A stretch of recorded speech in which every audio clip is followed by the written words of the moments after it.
समय की कदर। एक गांव में 3 लड़के रहते थे, राम, श्याम और राजू। तीनों के पिता काफी अमीर थे। तीनों का बचपन बहुत अच्छी तरह से गुजरा था। उनके माता पिता कभी भी उनकी कोई भी मांग को अनदेखा नहीं करते थे।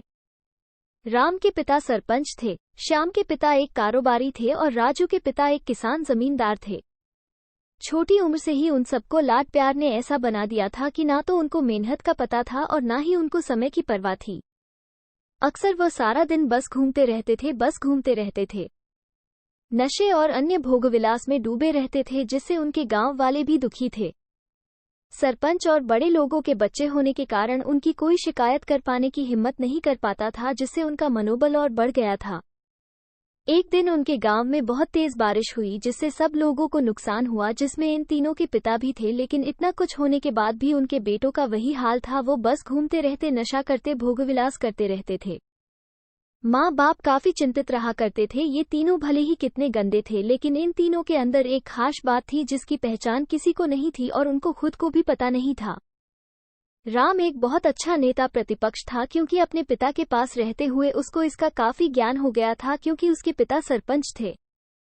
श्याम भी इस तरह से बिजनेस की समझ रखता था, क्योंकि उसके पिता एक कारोबारी थे। और राजू खेती का काम जानता था, क्योंकि उसके पिता जमींदार थे।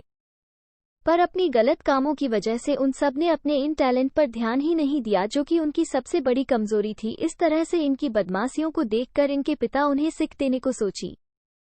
तीनों पिताओं ने आपस में बात करी और उसका एक हल निकाला। तीनों पिताओं ने अपना अपना काम अपने अपने बेटों को सौंप दिए, जिससे उनको समय की कदर का पता लग सके। तीनों के पिता ने एक वसीयत बनाई, जिसमें ये लिखा था कि 1 वर्ष के अंदर इन तीनों को 10 लाख रुपए कमा कर देने होंगे, जो बिना किसी गलत काम करके कमाए गए हो, और तीनों को अलग अलग स्थान पर रहना था।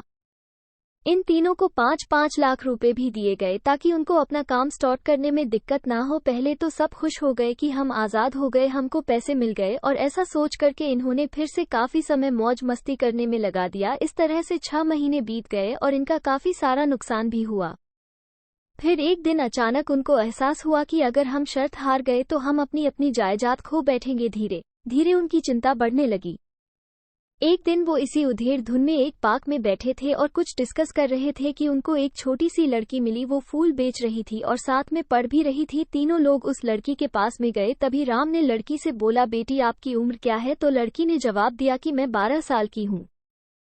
अंकल, इतना सुनते ही राम ने आचार्य से पूछा कि आप इतने छोटे होकर के खेल नहीं रहे हो? इस पर लड़की ने जवाब दिया कि मेरे पापा अब इस दुनिया में नहीं है और माता बीमार रहती है, इसीलिए मैं ये काम करती हूँ।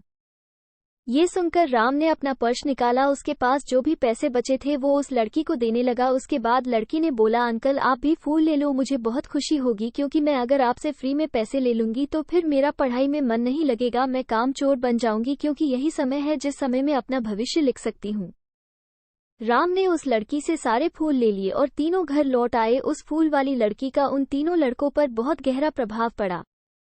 रात भर उन तीनों ने उस बच्ची के बारे में सोचते रहे और उन्हें एहसास हुआ कि वो तीनों कितने गलत थे। तीनों ही दोस्तों को एहसास हुआ कि आज भी उनके पास 6 महीने का समय है अपने पिता के दिए गए काम को पूरा करने का और भविष्य बनाने का।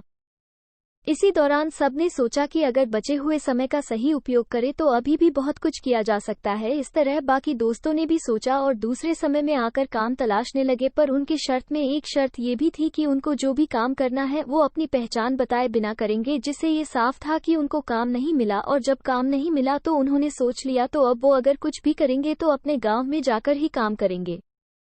भले ही उनके पिता कुछ भी सोचे, लेकिन फिर भी अपने गांव में जाएंगे और अपने गांव में कुछ नए काम करेंगे, भले ही उनको अपने पिता के वसीयत ना मिले। तीनों लड़के अपने गांव में फिर से आए और अपने अपने पिताओं से जाकर के मिले और उन्होंने अपने अनुभव के बारे में बताया और बोला कि वो आगे से ऐसी गलती नहीं करेंगे और वो उन्हें माफ कर दे।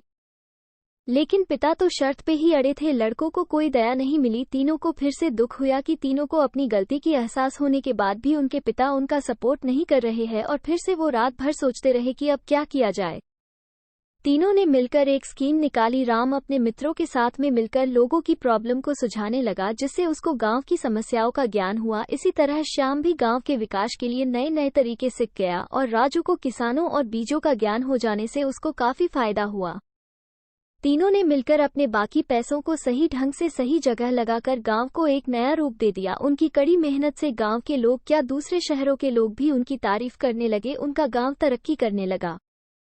नई तकनीकों के कारण हर वर्ग के लोगों से उनका जुड़ाव होने लगा और एक समय आने के बाद उनके पिताओं ने भी उनको माफ कर दिया।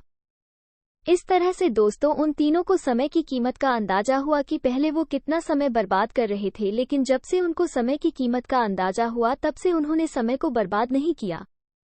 काम करके पैसा कमाया, नाम कमाया और ये सीखा ईमानदारी से जिंदगी कैसे जीते हैं। दोस्तों, कुल मिलाकर कहने का मतलब यही है कि आप सभी समय को बर्बाद ना करें। अगर ये समय आपके हाथ से निकल गया तो कुछ नहीं कर सकते हैं, और हाँ, समय के पास इतना समय नहीं है कि वो आपको दोबारा समय दे। समय बर्बाद करने का हजारों तरीका है, लेकिन आप ऐसा कोई तरीका चुनिए जो आपकी जिंदगी बदल दे, इस समाज की जिंदगी बदल दे, इस देश का भविष्य बदल दे। मुझे उम्मीद है कि ये स्टोरी आपको अच्छी लगी होगी। दोस्तों, हिंदी कहानियाँ 3.0 को इतना सपोर्ट करने के लिए बहुत बहुत धन्यवाद। अपना ख्याल रखिए, जिंदगी में आगे बढ़िए और अपनी कड़ी मेहनत से देश में खुद के नाम के साथ साथ दुनिया में भी देश का नाम कीजिए।